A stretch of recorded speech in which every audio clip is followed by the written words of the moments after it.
លោកអ្នកកំពុងតែតាមដានស្ដាប់ Channel មុនខ្មៅ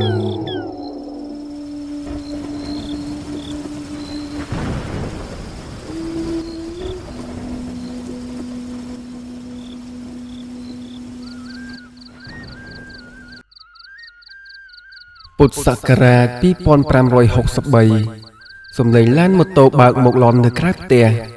ខ្ញុំងើបអង្គុយនៅលើគ្រែដោយអាការៈធីងធូងនិងមិនសូវមានកម្លាំងកំហែង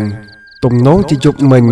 ខ្ញុំរៀបចំសម្លៀកបំពាក់និងរបស់ប្រើប្រាស់ដល់យប់ជ្រៅពេកក៏មិនដឹងខ្ញុំចាំបានថាតម្រង់តែខ្ញុំបានចូលគេងម៉ោង7ពីរំលងអាទិត្យទៅហើយខ្ញុំចាប់ទាញទូរស័ព្ទមើលម៉ោង7 លើសទៅហើយ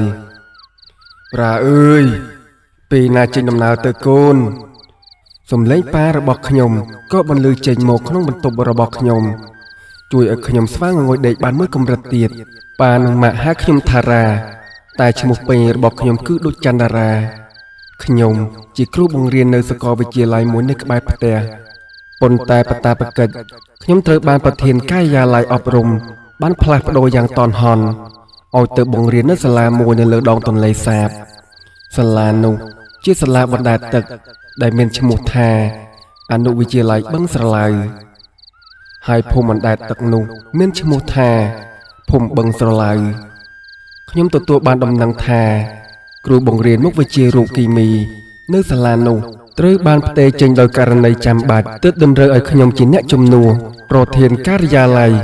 រកគ្រូជំនួសមិនបានសោះកន្លងទៅជាងមួយខែទៅហើយទៅដឹងទើបប្រធានការិយាល័យទម្លាក់ភារកិច្ចជំនួសនេះមកលើគ្រូកំឡោះទើបតែចេញបង្រៀនបាន3ឆ្នាំដូចជាខ្ញុំទៅវិញយប់មិញខ្ញុំរៀបចំសម្លៀកបំពាក់សៀវភៅឯកសារគ្រឿងរបស់ប្រើប្រាស់សពគ្រប់បែបយ៉ាងដាក់ជាកេះរហូតដល់យប់ជ្រៅទើបបានជាខ្ញុំក្រោកឡើងទាំងអស់កម្លាំងហើយល្វើយសង្កតែក្រោកមិនចង់រួចទើបខ្ញុំចូលទៅងូតទឹកសម្អាតខ្លួនរួចប្រញាប់ទៅដើរផ្ទះបាយម៉ាក់កំពុងតែដួសបាយដាក់ក្នុងចានល្មមប៉ារបស់ខ្ញុំអង្គុយនៅទីនោះហើយចុចទូរស័ព្ទតាមដានព័ត៌មាននៅព្រឹកជាទម្លាប់របស់គាត់ខ្ញុំដើរបង្ហោះទៅយកទឹកត្រជាក់ក្នុងទូទឹកកកដើម្បីមកផឹករួចទៅចូលអង្គុយនៅកន្លែងនោះដែរចេញទៅម៉ោងប្រមាណរ៉ាប៉ាដកភ្នែកចេញពីទូរស័ព្ទមកសួរខ្ញុំបន្តិចរួចក៏បន្តអូសចុះអូសឡើងដដែលបាទប៉ាលោកនាយកថ្មីប្រាប់ថាឲ្យខ្ញុំទៅដល់កំពង់ទន្លេម៉ោង9ប៉ារបស់ខ្ញុំក៏បានសួរខ្ញុំបន្តទៀតថាហើយទៅនៅកើតដែរឬទេកន្លែងបង្រៀនថ្មីនឹងស្នាក់នៅនឹងសាលាលើទឹកតែម្ដងខ្ញុំក៏ប្រញាប់ឆ្លើយតបជាមួយនឹងប៉ារបស់ខ្ញុំវិញថាបាទប៉ាឮលោកនាយកថ្មីប្រាប់ថាមានកន្លែងឲ្យស្នាក់នៅគ្រាន់តែគ្មានទឹកភ្លើងគ្រប់គ្រាន់នៅទីនោះគេប្រើផ្ទាំងសូឡាប៉ាប្រើបានតែបន្តិចទេលោកប៉ាពេលយប់បន្តិចក៏ដាច់ភ្លើងអស់ហើយនិយាយមិនទាន់ចប់ផងស្រាប់តែលើសំឡេងប៉ារបស់ខ្ញុំនិយាយថាយាយពេកនេះបាត់កូនទៀតហើយប៉ារបស់ខ្ញុំនិយាយរឿងផ្សេងឯនោះទៅវិញខ្ញុំលែងនិយាយហើយក៏ប្រញាប់ញ៉ាំបាយពេលញ៉ាំបាយបណ្ដើខ្ញុំយកទូរស័ព្ទបើក Facebook បណ្ដើដាក់ព័ត៌មានចំណងជើងថាបាត់កូនស្រីមិនទាន់បានមួយអាទិត្យផងបាត់កូនប្រុសម្នាក់ទៀតព័ត៌មាននេះបានល្បីពេញបណ្ដាញ Facebook នៅព្រឹកនេះខ្ញុំចាប់ដើមបើកឡានមកដល់មាត់ទន្លេ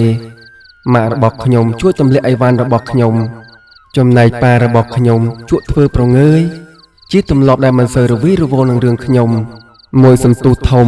ខ្ញុំបានឃើញលោកនាយកថ្មីបានបើកកណូតដោយខ្លួនឯងហើយពលុតម៉ាស៊ីនចតនៅក្បែរនេះក្រោយនិយាយរាក់ទាក់នឹងគាត់បានបន្តិចខ្ញុំក៏ប្រញាប់រើរបស់របរដាក់ចូលក្នុងកណូតក្រោយរើរួចរាល់ហើយម៉ាក់របស់ខ្ញុំក៏បាននិយាយមកកាន់ខ្ញុំថាមើលប្រយ័ត្នប្រយែងផងណាកូនសំឡេងម៉ាក់របស់ខ្ញុំបានផ្ដាំផ្ញើទាំងរលីងរលោងមុននឹងកណូតចេញពីច្រាំងខ្ញុំអង្គុយសម្លឹងពីទឹកទន្លេយ៉ាងស្រណោះព្រោះលើកណូតមានតែខ្ញុំនិងលោកនាយកថ្មីដែលជាអ្នកបើកបរសាលារៀនដែលខ្ញុំត្រូវបង្រៀនមានគ្រូ3នាក់និងលោកនាយកម្នាក់សុទ្ធសឹងតែជាប្រុសទាំងអស់ពួកយើងសុទ្ធតែមិនមែនជាអ្នកភូមិនៅទីនោះដូច្នេះក៏ទៅស្នាក់នៅទីនោះតែម្ដងខ្ញុំអង្គុយមើលទេសភាពដ៏ល្វឹងល្វើយនៃដងទន្លេសាបខែរដូវវស្សា មានព្រៃទឹកលិចត្រង់នេះបន្តិចត្រង់នោះបន្តិចបណ្ដែតអារម្មណ៍ទៅតាមរលកបោកកាណូតសង្កតែដេកលក់ជាការកំដរបរិយាកាសខ្ញុំក៏ងាកទៅនិយាយលេងជាមួយនឹងលោកនាយកដែលផ្ដោតលើការបើកកាណូតតែមួយមុខតែប៉ុណ្ណោះលោកគ្រូចុះលោកគ្រូពីរនាក់ទៀតនៅសាលាតែលោកគ្រូលោកនាយកស្រែកបន្តិចទំនងសំឡេងម៉ាស៊ីនកាណូតឮខ្លាំងពេកគាត់បន្ថយល្បឿនសំឡេងម៉ាស៊ីនក៏ស្ងាត់ជាងមុនទុកឲ្យខ្ញុំនិយាយម្ដងទៀតរួចខ្ញុំក៏និយាយម្ដងទៀតលោកគ្រូពីរនាក់ទៀតនៅសាលាតែលោកគ្រូនឹងហើយនៅសាលាឲ្យមកផងគេមិនចង់មកពីរនាក់នោះពលកណូតណាស់មិនងាយទៅណានោះទេបានតែខ្ញុំទេអ្វីនោះលោកនាយកបញ្ចប់ប្រយោគរួចក៏សាច់ក៏ខៀកខ្ញុំក៏ញញឹមដាក់គាត់ដែរនៅតាមផ្លូវរៀងរញ៉េរញ៉ៃបន្តិចលោកនាយកក៏និយាយបន្តទៀតថាមើលរឿងគេល្បីក្នុង Facebook អ៊ំមួយនោះបានបាត់កូនស្រី4ថ្ងៃឥឡូវបាត់កូនប្រុសអាពៅកាលពីម្សិលមិញនោះទៀតអើយអ៊ំអើយអ៊ំលោកនាយកអឡើងវែងពេលនឹកឃើញថាបានមើលចំណងជើងព្រឹកមិញតែមិនបានចូលអានចុះមិនចឹងលោកគ្រូមិនមានគេតាមរកទេអីលោកគ្រូមានតែរកមិនឃើញមិនដឹងបាត់ទៅណានោះទេបើសួរម៉ែនោះម៉ែថាដេកជាមួយគេសុកងើបពីព្រលឹមឡើងក៏បានអញ្ចឹងក្រែងកូនគាត់នឹងរត់ចេញពីផ្ទះទៅណាទៅដឹងសំឡេងម៉ាស៊ីនចាប់ដើមបន្លឺឡើងខ្លាំងជាងមុនហាក់ដូចជាប្រយោគរបស់ខ្ញុំសំណួរចុងក្រោយរបស់ខ្ញុំនេះមិនបានដល់ត្រជាលោកនាយកនោះទេស្ដាប់រឿងនេះរួចហើយខ្ញុំដូចជាមិនសប្បាយចិត្តសោះភូមិដែលខ្ញុំត្រូវទៅស្នាក់នៅដើម្បីបង្រៀនមិនទាន់បានឃើញបែរមុខទៅណាផងក៏បានឮដំណឹងថារញ៉េរញ៉ៃបាត់ទៅហើយក្រោយចំណាយពេលបាន1ម៉ោងកាណូតរបស់ខ្ញុំក៏បានមកអណ្ដែតខ្លួនចូលក្នុងបរិវេណសាលាអនុវិទ្យាល័យបឹងស្រឡៅចំពីមុខរបស់ខ្ញុំនេះគឺជាសាលាទើបធ្វើថ្មីតាមដែលលោកនាយកប្រាប់ខ្ញុំនោះគឺជំនួយមកពីអង្គការរបស់ជប៉ុនដែលមានបន្ទប់5បន្ទប់និងមានបន្ទប់ទឹកអមសងខាងកាណូតក៏អណ្ដែតខ្លួនបង្ហូតមកដល់សាលាថ្មីនេះនៅម្ដុំខាងក្រោយគឺជាសាលាចាស់ធ្វើអំពីឈើមានចំនួន4បន្ទប់និងគ្មានបន្ទប់ទឹកនោះទេទីនោះហើយជាកន្លែងស្នាក់នៅរបស់គ្រូរបស់យើងក្រោយជញ្ជូនអីវ៉ាន់ឡើងលើសាលាចាស់អស់ហើយខ្ញុំស្នាក់នៅជាមួយសវណ្ណនៅបន្ទប់លេខ1លោកនាយកកំពុងតែនិយាយមកខ្ញុំតារាឯងចង់ស្នាក់នៅជាមួយរុននៅបន្ទប់លេខ2ក៏បានចង់ស្នាក់នៅម្នាក់ឯងនៅបន្ទប់លេខ4ក៏បានចុះបន្ទប់លេខ3លោកគ្រូហើយខ្ញុំថាគ្រូពិបាកស្ដាប់ណាស់ហើយថាបងបានហើយឲ្យចិត្តគ្នាបន្តិចលោកនាយកនិយាយបណ្ដើ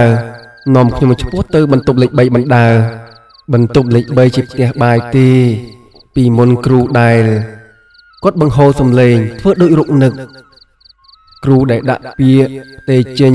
គាត់ស្នាក់នៅបន្ទប់នេះជាមួយនឹងសារុនអញ្ចឹងបានជាយើងយកបន្ទប់លេខ3នេះធ្វើជាផ្ទះបាយឯបន្ទប់លេខ4ក៏ត្រូវទុកចោលពួកយើងបានដើរមកដល់បន្ទប់លេខ4វាពិតជាបន្ទប់ដែលគេទុកចោលពិតមែនព្រោះគ្រាន់តែដីតោជាប់នឹងមាត់បង្អួចបន្ទប់នេះក៏លំមយកឡានបានមកដឹកក៏មិនអស់ផង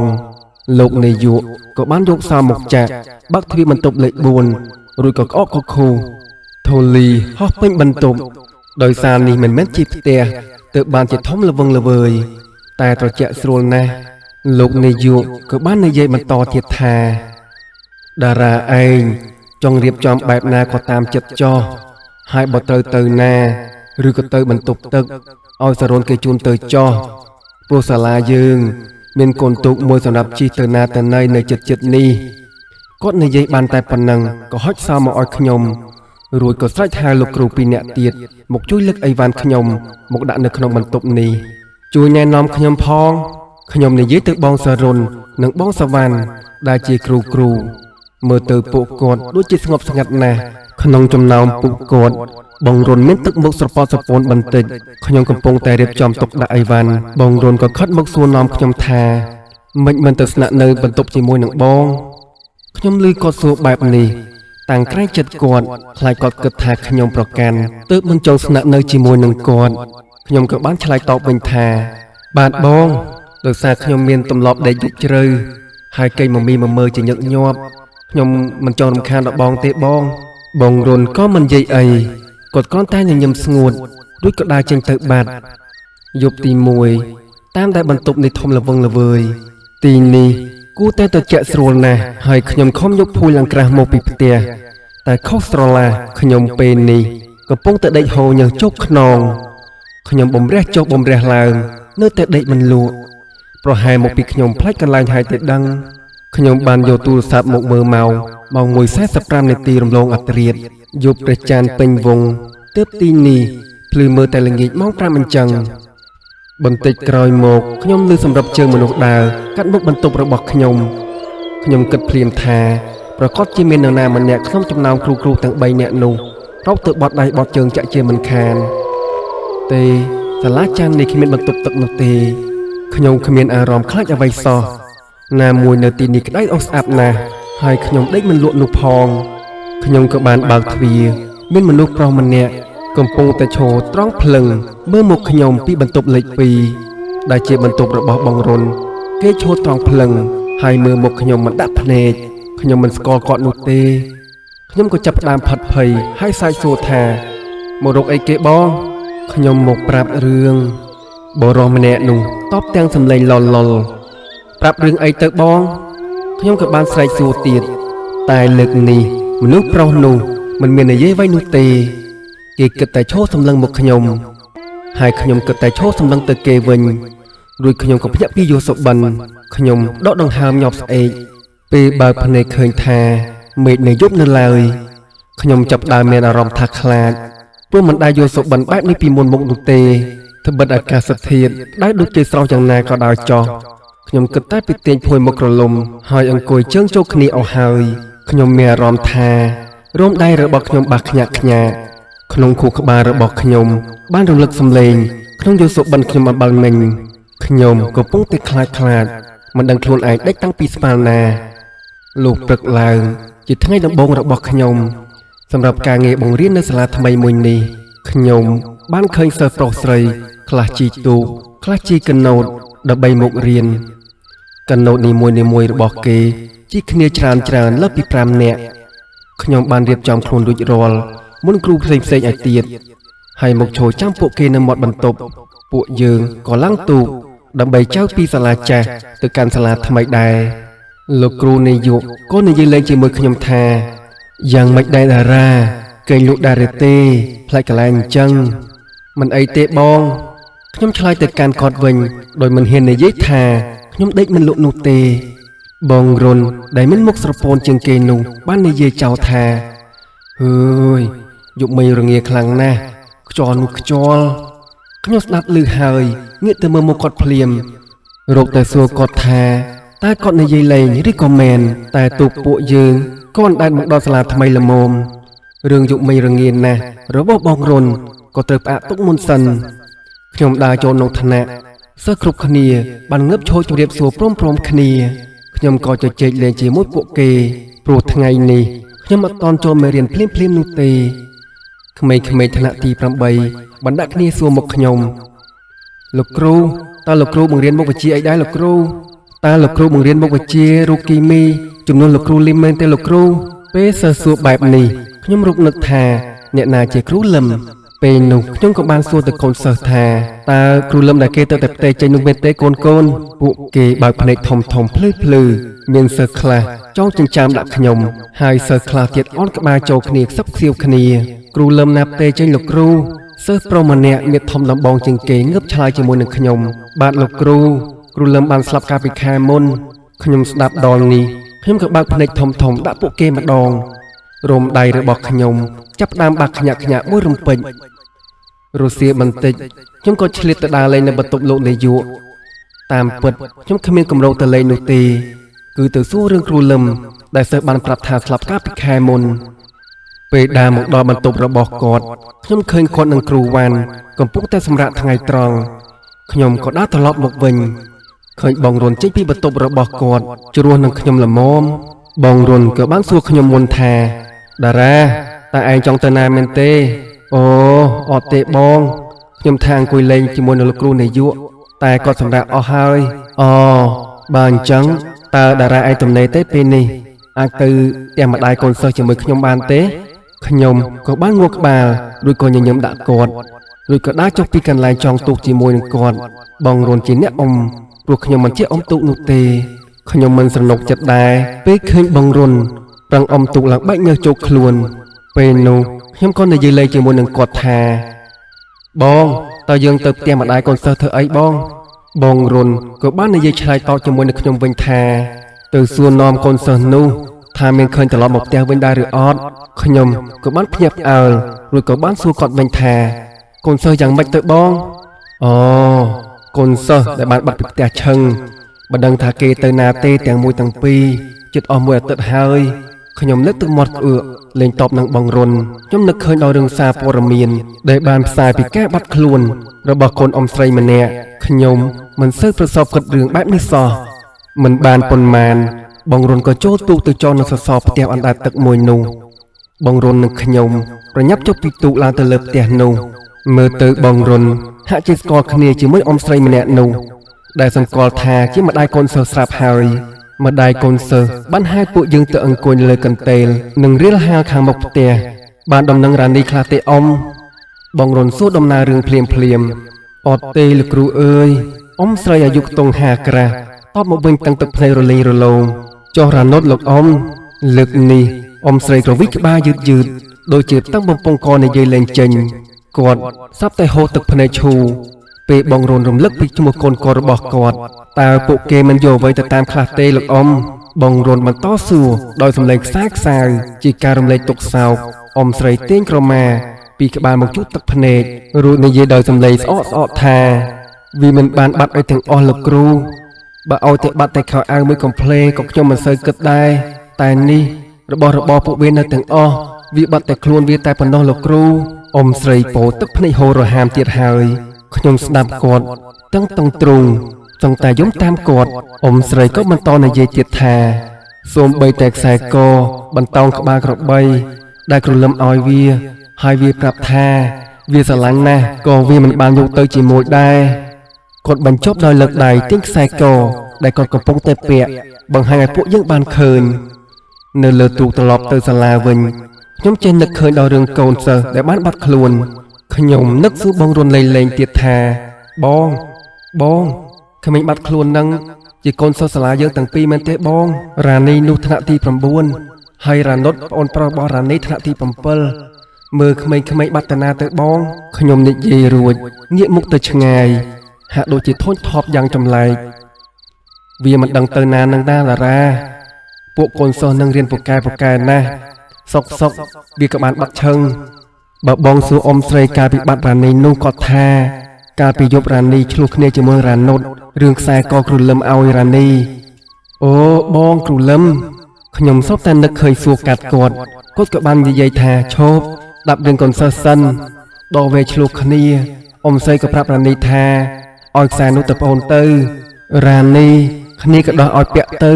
ទាំងទឹកភ្នែកហូររហាមហាក់តែស្រឡាញ់ខ្សែកនឹងលុះដល់ព្រឹកឡើងក៏បានបាត់រ៉ានីឈឹងមិនដឹងថាទៅណានោះទេមិនឃើញមុខរៀនតាំងពីពេលហ្នឹងមកក៏បានបាត់រ៉ានីខ្ញុំចាប់ផ្ដើមស្លែងបណ្ដាទូកចិត្តតែអណ្ដែតទៅមុខសំឡេងបងរុនចិត្តតែបន្តដល់តែលើកទី2ពេលបាត់រ៉ាណុតម្ដងបងក៏បានសួរនាំគាត់ទៀតគាត់ថារ៉ាណុតនឹកបងវាណាស់ដេកយប់អោបខ្សែករហូតដល់ពេលដេកលក់អ៊ំក៏បានដោះខ្សែកនោះយកមកទុកស្រាប់តែព្រឹកឡើងរ៉ាណុតក៏បានបាត់ទៀតតារាឯងជួយគិតមើលវាយ៉ាងម៉េចទៅវិញឲ្យរឿងហ្នឹងខ្ញុំលេងមាត់ខ្ញុំភ្លេចទាំងសួររឿងគ្រូលឹមទៀតខ្ញុំស្លងចូលទូរឿងកូនសិស្សមានចំណុចមួយដែលខ្ញុំចាប់អារម្មណ៍ជាងគេក្នុងការបាត់ខ្លួនកូនសិស្សទាំងពីរនោះគឺខ្សែកបន្តោងក្បាលក្របីដែលគ្រូលឹមឲ្យទៅរ៉ានីទូកបានមកដល់សាលាវិញយើងក៏នាំគ្នាឡើងទៅសាលាដល់ប្រងទៅបន្ទប់រៀងខ្លួនបងរុនដើរទៅមុខខ្ញុំបាត់ខ្ញុំដើរទៅទឹកទៅតាមពីក្រោយគ្រូនាយកក៏ចេញពីបន្ទប់មកទាន់ខ្ញុំល្មមអូមកពីណានឹងតារាគាត់បានសួរខ្ញុំទេញញឹមតាមទម្លាប់របស់គាត់លោកនាយកមើលទៅគួរឲ្យគោរពនិងចិត្តល្អណាស់អូបងខ្ញុំទៅតែមកពីផ្ទះកូនសិស្សជាមួយនឹងបងរុនម្ដាយរ៉ានីនិងរណុតមែនបាទបង លោកនាយកទម្លាក់ទឹកមុខបន្តិចហាក់ដូចជាគាត់បានដឹងរឿងពួកយើងទាំងអស់ពាក្យនិយាយខ្ញុំក៏អោនគុណនាបបន្តិចហើយក៏ដើរផុតពីគាត់ទៅខ្ញុំដើរបានមួយចំហៀនខ្ញុំក៏នឹកឃើញរឿងចង់សួរឲ្យអស់ពីចិត្ត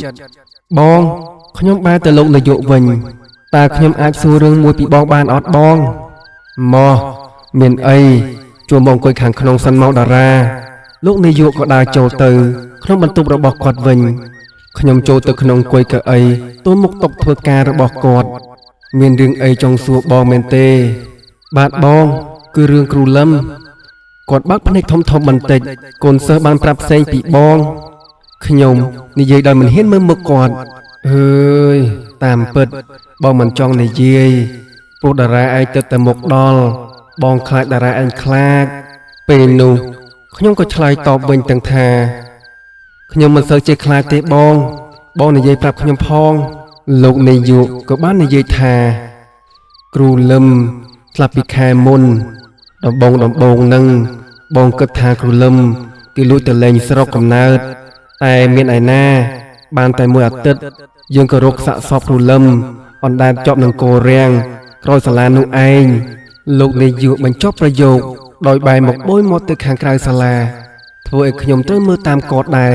តាមចន្លោះបង្អួចបន្ទប់នេះខ្ញុំអាចឃើញដើមរាំងលិចទឹកមួយឆ្ងាយពីនេះមិនបាន20ម៉ែត្រផងខ្ញុំសន្មតថាជាកន្លែងគេរកឃើញសាកសពគ្រូលឹមខ្ញុំស្រាប់តែព្រឺរោមម្ដងទៀតហើយបន្តិចក្រោយមកទូរស័ព្ទលោកនាយកដែលនៅលើតុនេះក៏បានរោឡើងតារាបងសុំទៅនិយាយទូរស័ព្ទបន្តិចណាវើយខ្ញុំក៏បានងក់ក្បាលបន្តិចលោកនាយកចេញទៅនិយាយទូរស័ព្ទនៅខាងក្រៅខ្ញុំចិត្តតែរេភ្នែកមើលនេះមើលនៅក្នុងបន្ទប់របស់គាត់ខ្ញុំក៏បានមើលទៅក្រេក្បាលបង្អួចនៅលើជញ្ជាំងជ្រុងខាងនោះមានតាំងក្តារខៀនមួយសរសេរពីរចនាបថគ្រូបង្រៀនរបស់អនុវិទ្យាល័យបឹងស្រឡៅខ្ញុំក៏បានឃើញឈ្មោះគ្រូទាំង4នាក់នៅលើក្តារខៀននោះរួមទាំងឈ្មោះរបស់លោកគ្រូហុកសាលីមដែលមិនទាន់បានបដូរចេញនៅខាងក្រោមឈ្មោះរបស់គាត់មានសរសេរ highlight ដោយស្វ័យពណ៌ក្រហមអំពី Facebook account កណនីរបស់គាត់យប់ទី2ខ្ញុំប្រញាប់រៀបចំមេរៀនសម្រាប់បង្រៀនកូនសិស្សឲ្យបានមុនភ្លើងរលត់ម៉ោង8យប់ភ្លើងក៏រលត់បាត់ល្មមខ្ញុំក៏លូនចូលទៅដេកប៉ុន្តែខ្ញុំដេកឆែក account Facebook របស់គ្រូលឹមខ្ញុំពិតជារន្ធត់ចិត្តណាស់ពេលឃើញរូបរបស់គាត់ខ្ញុំក៏បានរំលឹកដល់បរិសុទ្ធប្រុសម្នាក់ខ្ញុំយល់សពរបស់ខ្ញុំនោះគឺជាគ្រូរឹមនេះឯងគាត់បាននិយាយថាគាត់មកដើម្បីប្រាប់រឿងខ្ញុំចាប់ដើមបះរោគខ្ញាក់ទៀតហើយតែខ្ញុំបន្តឆែករូបគាត់ឲ្យអស់ពីចិត្តរូបចុងក្រោយដែលគាត់បានបង្ហោះនោះគឺជារូបដំណើរកំសាន្តទៅភ្នំគូលែនខ្ញុំឃើញគាត់ឈរថតនៅកន្លែងលក់អនុស្សាវរីយ៍ខ្ញុំមើលបានមួយសន្ទុះក៏នឹកឈប់ចង់មើលដឹងរឿងរបស់គាត់ទៀតហើយខ្ញុំចូលដេកខ្ទង់ម៉ោង9ស្នូសម្រាប់ជើងដែលកាន់បុកខ្ញុំចាប់ដើមទៀតហើយក្រោយពេលដែលខ្ញុំដេកមួយស្រឡេតលើកនេះខ្ញុំច្បាស់ដូចជាថ្ងៃថាមិនមែនជាយុសុបិននោះទៀតទេទិដ្ឋភាពមុខគ្រូលឹមឈប់សម្លឹងមុខខ្ញុំក្នុងសុបិនកាលពីម្សិលមិញក៏បានប្រឌិតពេញខួរក្បាលរបស់ខ្ញុំគ្រូលឹមស្លាប់ហើយច្បាស់ជាគ្រូលឹមមកលងខ្ញុំចាក់ជាមិនខានខ្ញុំមិនហ៊ានក្រោកនោះទេខ្ញុំគិតតែសំងំហើយតែងភួយមកឃ្លុំចិត្តឈឹងសំឡេងគោះទ្វារលុះសូរផាង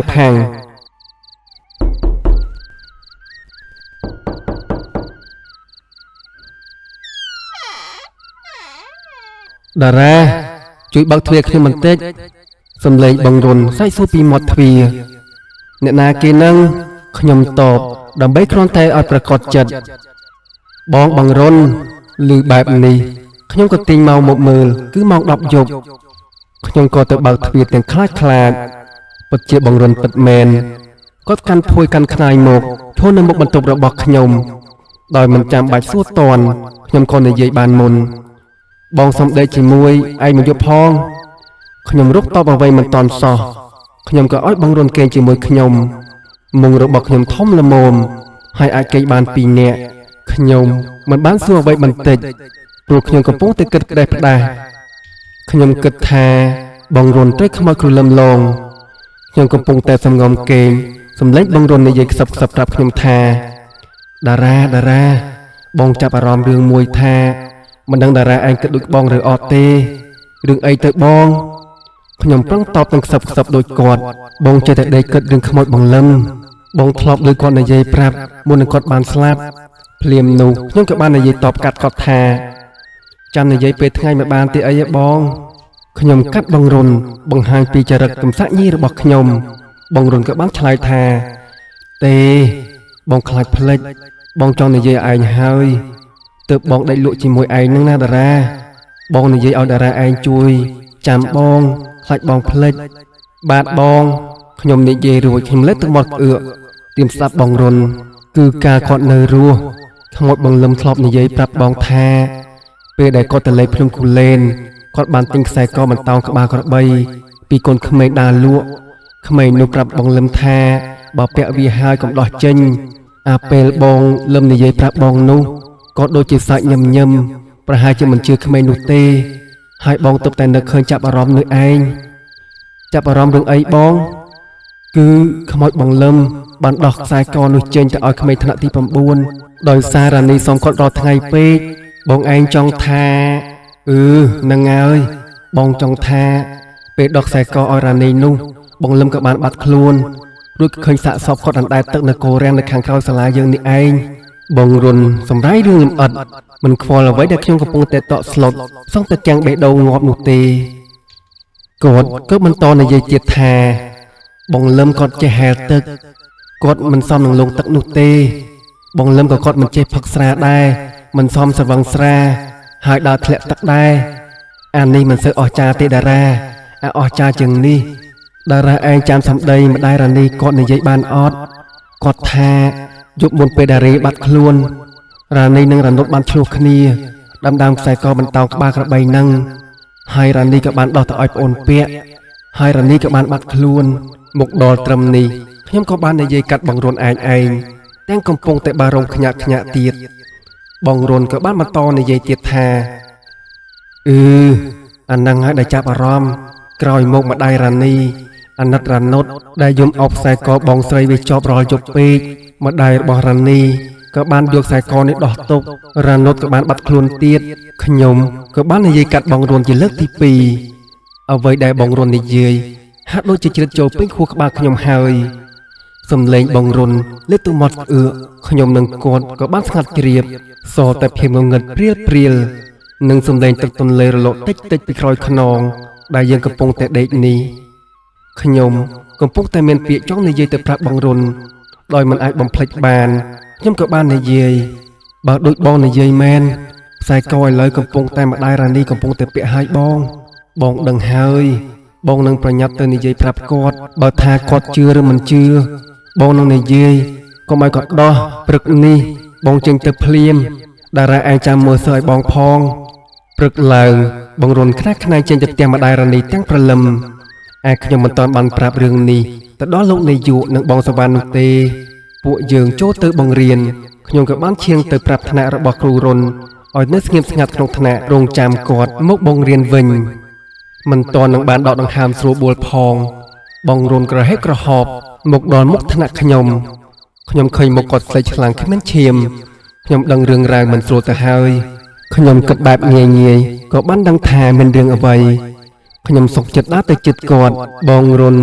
អត់មកសឹបខ្ញុំទាំងប្រផាត់ប្រផើយម្ដាយបរនីបានបាត់ខ្លួនហើយអត់ឃើញគាត់នៅផ្ទះទេដំណឹងនេះបានដឹងយ៉ាងរហ័សដល់លោកនាយករួចធ្លាយដល់មេភូមិនៅទីនេះពួកយើងគៀងគោគ្នាចុះទូកចុះកណូតចេញរកម្ដាយរបស់រ៉ានីភូមិបឹងស្រឡៅមិនធំប៉ុន្មាននោះឡើយចែកជើងគ្នារកកន្លះព្រឹកក៏ស្របគ្រប់អស់កន្លែងហើយប៉ុន្តែអ្វីដែលគួរចម្លែកនោះរកម្ដាយរ៉ានីមិនឃើញសោះបងយើងទៅផ្ទះម្ដាយរ៉ានីម្ដងទៀតបានទេបងយើងទៅរកខ្សែកនោះក្រែងគាត់ដោះទុកឲ្យបងខ្ញុំលើកសំណើទៅបងរុនភ្លាមខណៈយើងត្រឡប់មកពីរកម្ដាយរ៉ានីជាមួយក្រុមមេភូមិវិញបងរុនឯកភាពគាត់ក៏ចែវទូកយ៉ាងលឿនស្លេវតម្រង់ទៅផ្ទះម្ដាយរ៉ានីយើងនាំគ្នារកខ្សែកបន្តោងក្បាលក្របីនោះគ្រប់កន្លៀតផ្ទះរបស់គាត់តែរកមិនឃើញសោះដូច្នេះខ្ញុំនិងបងរុនបានសន្និដ្ឋានលើការបាត់ខ្លួនម្ដាយរបស់រ៉ានីគឺហារស់និងហាស្លាប់ខ្ញុំនៅតែមិនអស់ចិត្តចំពោះរឿងមួយនេះខ្ញុំបានយករឿងមួយនេះទៅប្រាប់ឲ្យដឹងទៅដល់លោកនាយកនិងបងសវណ្ណឲ្យដឹងដែរ ពួកគាត់ស្ដាប់ខ្ញុំហើយមិននិយាយអ្វីមិនមានយោបល់គាត់ចេះតែហាក់ជឿបន្តិចហាក់អត់បន្តិចខ្ញុំដើរចេញពីបន្ទប់លោកនាយកទាំងអស់សង្ឃឹមលោកនាយកគ្មានគំនិតអ្វីចំពោះការបាត់ខ្លួននោះទេយើងមិនចង់សន្និដ្ឋានថាគាត់ស្លាប់ដោយរស់ហើយក្នុងនាមជាគ្រូបង្រៀនមុខវិជ្ជាសាស្ត្រខ្ញុំមិនអាចដើរប្រាប់គេគ្រប់គ្នាថារឿងទាំងអស់នេះបណ្ដាលមកពីបណ្ដាសាបន្តោងក្បាលក្របីស្អីនោះដែរខ្ញុំដើរត្រឹកដោយអារម្មណ៍ហេងហាងចូលមកក្នុងបន្ទប់ក៏ឃើញបងរុនអង្គុយនៅទីនោះចាំខ្ញុំបងរុនឃើញខ្ញុំដើរចូលមកភ្លាមតារាទៅជាមួយបងយើងនាំគ្នាទៅសួនអ្នកជិតខាងម្ដាយបរនីđangស្ងាត់តែពីអ្នកបានហើយខ្ញុំយល់អារម្មណ៍របស់បងរុនខ្ញុំក៏ប្រញាប់ទៅជាមួយគាត់ភ្លាមបងរុនចៅទូកសម្ដៅទៅផ្ទះមួយដែលនៅក្បែរផ្ទះរបស់ម្ដាយរ៉ានីយើងបានសួរនាំគាត់តែគាត់មិនដឹងអ្វីទាំងអស់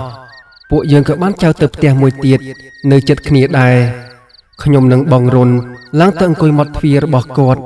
ពូខឿនទៅណាហើយមីងបងរុនសួរទៅមីងម្នាក់អាយុក្មេងជាងម្ដាយរ៉ានីបន្តិចចាស់លោកគ្រូឲ្យវាទៅលើកបងតាំងពីព្រឹកលោកគ្រូរកគាត់តើមានការអីមែនលោកគ្រូខ្ញុំឃើញបងរុនតែនឹងសួរគាត់បន្តស្រាប់តែមានក្មេងប្រុសម្នាក់អាយុប្រហែល4ខួបជាងបានរត់តែមករកមីងនោះបេះដូងរបស់ខ្ញុំបោកនឹងទូងលើសោបឹបខ្ញុំនិងបងរុនងាកមើលមុខគ្នានឹងលេឡក់មីងនោះក៏សាច់ក្អាយដាក់កូនគាត់អត់ដឹងទេថាខ្ញុំនិងបងរុនកំពុងតែតក់ស្លុតប៉ុណ្ណានោះទេកាលបើខ្ញុំបានឃើញខ្សែកបន្តោងក្បាលក្របីនោះនៅជាប់នឹងកកូនក្មេងអាយុ4ខួបនោះខ្ញុំមិនតន់ត្រឡប់ទៅសាលាវិញនោះទេខ្ញុំនៅចាំរហូតដល់ក្មេងនោះដេកលក់ថ្ងៃត្រង់ទើបបងរុននិងខ្ញុំនិយាយជាមួយនឹងមីងនោះម្ដងទៀត